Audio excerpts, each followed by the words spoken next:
الصيام والقرآن يشفعان للعبد يوم القيامة وكما قال رسول الله صلى الله عليه وسلم صدق الله العظيم وصدق رسوله النبي الأمي الهاشمي المدني الحجازي الكريم ونحن على ذلك لمن الشاهدين والشاكرين والذاكرين والحمد لله رب العالمين. اللہ جل جلالہ و عم نوالہ کا انتہائی کرم و فضل ہوا کہ اللہ کریم نے اس بابرکت مہینے کے اندر اس مدرسے کے اندر ہمیں قرآن کریم سننے کی توفیق نصیب فرمائی۔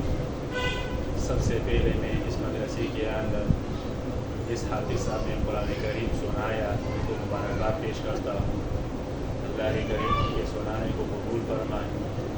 جتنے ساتھی پیچھے کھڑے رہیں سنتے رہیں ان کو بھی مبارکباد پیش کرتا ہوں کہ اپنی ساری مصروفیات کو چھوڑ کر ماشاءاللہ اس مبارک مہینے میں قرآن کریم سننے کے لیے یہاں آئے۔ اللہ سب کے سنانے اور سننے کو اپنے بارگاہ الہی میں قبول و منظور فرمائے۔ یہ انتہائی مبارک بابرکت بافضیلت مہینہ ہے۔ اس مہینے کے ساتھ قرآن کریم کی ایک بہترین ترین نسبت ہے۔ اللہ کریم نے آسمانی جتنی کتابیں ہیں ساری کی ساری کتابیں اسی مہینے کے اندر نازل فرمائی۔ سب سے پہلے اس مہینے میں یکم رمضان المبارک کو اللہ تعالیٰ نے ابراہیم علیہ السلام پر صحائف نازل فرما دیے جو تعداد میں 10 تھے۔ پھر اس کے کئی سو سال بعد اللہ تعالیٰ نے موسیٰ علیہ السلام پر تورات نازل فرما دی۔ پھر ان کے کئی سو سال بعد اللہ تعالیٰ نے داؤد علیہ السلام پر زبور نازل فرما دی۔ اور ان کے تقریباً 500 سال بعد اللہ تعالیٰ نے عیسیٰ علیہ السلام پر انجیل کو نازل فرما دیا۔ اور پھر اسی مہینے کے 23 تاریخ کو نبی کریم صلی اللہ علیہ وسلم پر آسمان سے پورا قرآن کریم اللہ تعالیٰ نے نازل فرما دیا ہے۔ اور اسی مہینے کے 23 تاریخ کو اللہ تعالیٰ نے قرآن کریم کا نزول نبی کریم صلی اللہ علیہ وسلم کے سینے پر شروع کر دیا ہے۔ اس حوالے سے یہ مہینہ انتہائی اہمیت کا حامل مہینہ ہے کہ اس مہینے کے اندر ہم جملہ عبادات کے ساتھ اعمال کے ساتھ قرآن کریم کی تلاوت کثرت سے کیا کرے۔ اس مہینے میں اللہ نے یہ کتاب نازل فرما دی۔ اب ہمارا کام یہ ہے کہ ہم اس مہینے کے اندر فرائض تو ماشاءاللہ ہم پڑھتے رہتے ہیں، نوافل کی بھی کوشش کرتے رہتے ہیں، لیکن قرآن کریم کی تلاوت کی قلت ہے، کثرت نہیں۔ ہم اس بات کا بھی پکا ارادہ کر لیں کہ انشاءاللہ اس مہینے کے اندر اپنے مرحومین کے لیے جو زندہ ہیں، بیمار ہیں، ان کی صحت یابی کے لیے ہم قرآن کریم کی تلاوت شروع کر دیں۔ اللہ تعالیٰ کو اعمال کے اندر قرآن کریم کی تلاوت سب سے زیادہ محبوب ترین عبادت ہے۔ امام ابو بکر جساس رحمہ اللہ نے لکھا ہے کہ یہ جو قرآن کریم ہے یہ اللہ تعالیٰ کے اندر سے نکلا ہوا کلام ہے۔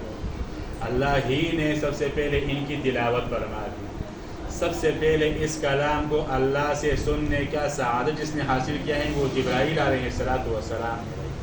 اللہ نے تلاوت فرمائی، جبرائیل نے سنا، پھر جبرائیل علیہ السلام اس کلام کو دنیا میں لے کر آئے، پھر جبرائیل علیہ السلام نے تلاوت فرما دی، نبی کریم صلی اللہ علیہ وسلم نے ان کو سنا۔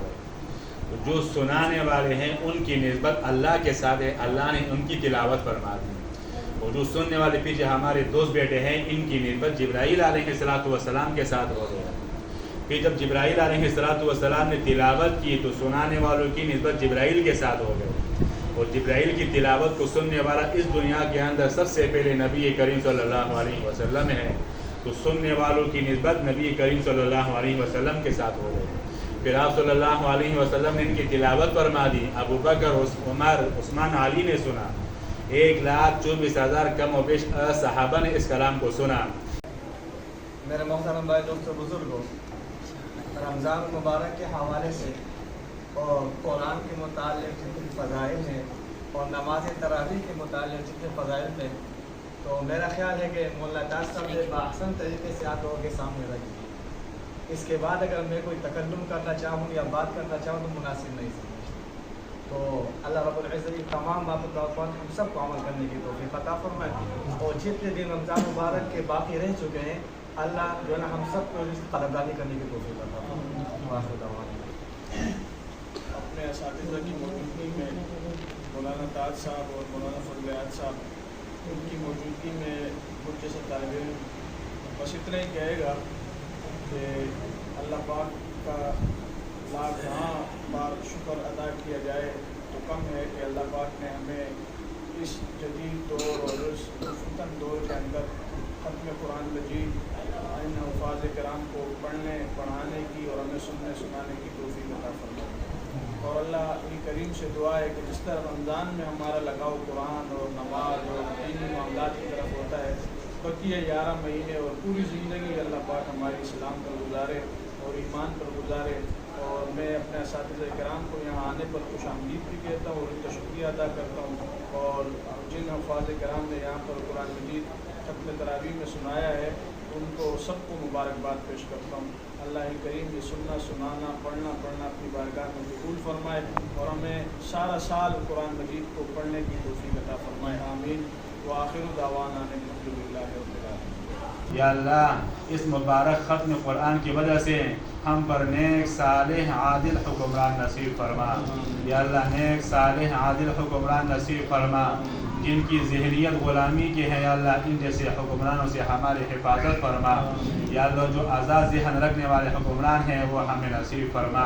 یا اللہ اس مبارک مہینے کی وجہ سے فلسطین کے مسلمانوں کی حفاظت فرما، غزہ کے مسلمانوں کی حفاظت فرما۔ اللہ ان بچوں کو اپنی افطاری کی کوئی فکر نہیں، ان کے والدین کے لیے اپنی افطاری کی سحری کی کوئی فکر نہیں۔ یا اللہ 10 سال کے بعد والدین کو بچے نصیب ہوتا ہے، یا اللہ وہ بچے بھی شہید ہو جاتا ہے۔ یا اللہ فلسطین کے بچوں کے حال پہ رحم فرما، فلسطین کے بچوں کے حال پہ رحم فرما، غزہ کے مسلمانوں کی حالت پہ رحم فرما۔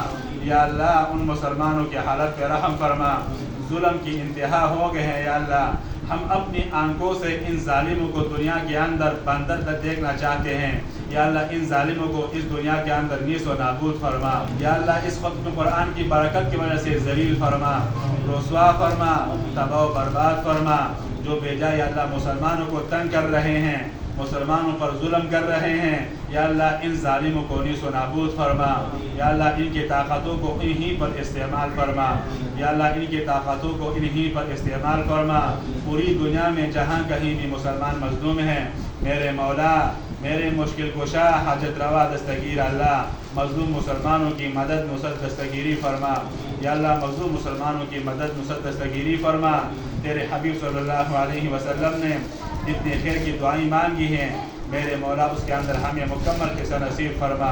جن شرور سے، فسادات سے، فتن سے، گناہوں سے، نافرمانیوں سے، ظاہری، باطنی، روحانی، جسمانی بیماریوں سے نبی کریم صلی اللہ علیہ وسلم نے پناہ مانگی ہے، اے اللہ ان سے ہمیں مکمل، کامل، اکمل پناہ نصیب فرما۔